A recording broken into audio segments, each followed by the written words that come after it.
Fewer people were looking for work. In fact, the Bureau is saying the participation rate fell 0.7 percentage points. It's the third fall in the participation rate from a near historic high of 66.2% back in June. And that just shows how the economy rebounded from the pandemic because of all the government stimulus and record low interest rates and, of course, all the extra monetary stimulus in the economy.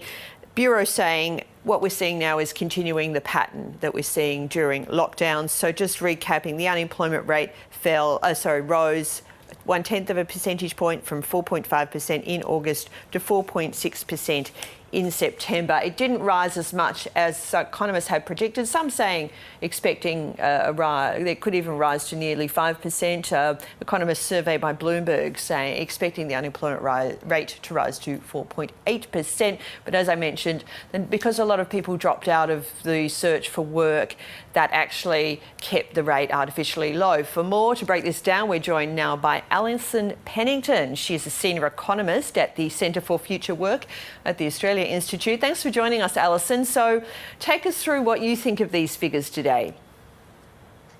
Well, the headline unemployment rate did go up slightly, as you said, 0.1 percentage points. We're at 4.6%. But I think this release is making things as clear as ever that the headline unemployment rate is really probably the worst indicator of the level of underutilisation we have in the labour market. That is the number of people who could work and won't work. So if you look at the overall number of unemployed people, which is around 626,000, what we saw also in today's release is around the same level of underemployment. So that's the number of people in work who are wanting more hours, 1.2 million. Then we have to add in the number of people who have left the labour market. And so by my calculations, in this period of the Delta outbreak, so since May this year, 355,000 people have left the labour market. That's mammoth. That's a huge number of people who are no longer going to be counted in formal unemployment statistics. And they leave for a bunch of reasons, which I can break down. Yeah, I might just ask you about that, just breaking down into that. Yes, a lot of people dropping out, obviously, because there's things like shops are closed, retail's closed, big employers are closed. However, we hear on the other side from places like pubs and farmers, they can't get workers. So what's the disconnect there? So, of course, these numbers reflect the impact of the health restrictions and lockdowns in 3 states, which were in place last reference period in the month in September. So if people are at home, unable to go to work, the question is, do they then apply for an unemployment payment? Do they meet the standards of the ABS's definition of unemployment? Many of these people don't. A lot of people who receive disaster payments are probably not. Many are not looking for additional work because they're waiting for the lifting of restrictions. And at the point where these disaster payments are now being unwound, there was 1.7 million people on these payments across the 3 lockdown states. And so those people are not going to show up in formal unemployment statistics. They may be leaving the labour market, waiting to come back. They may be looking for work also. There's also a gender element to this, which is women have been disproportionately dropping out of the labour market because as the health restrictions have been introduced, schools have closed, childcare centres closed, there's been an explosion in the unpaid caring work burden, which is disproportionately falling on women's shoulders. And so they've been more likely to also pull themselves out of the labour market. So there's a combination of factors going into that big increase in the number of people leaving the labour market. Thanks, Alison, for breaking that down. Just quickly, so what's the way forward?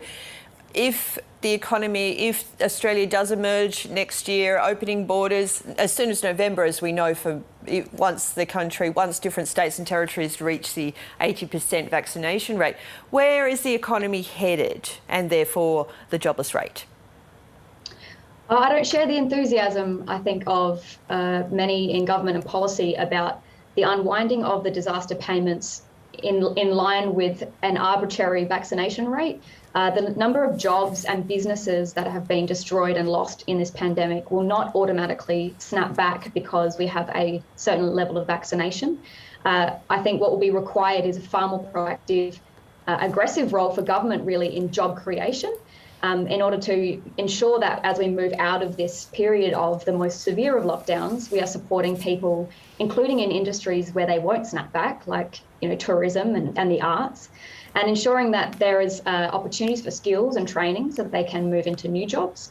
But also I think we should be looking at programs like wage subsidies, the future of a JobKeeper 2.0 to support businesses to bring staff back on, as well as policies like free childcare, because that will help many tens of thousands of women be able to actually participate in the labour market at this point in time. A lot of them have been priced out because of the cost of childcare. Okay, Alison Pennington from the Centre for Future Work at the Australia Institute.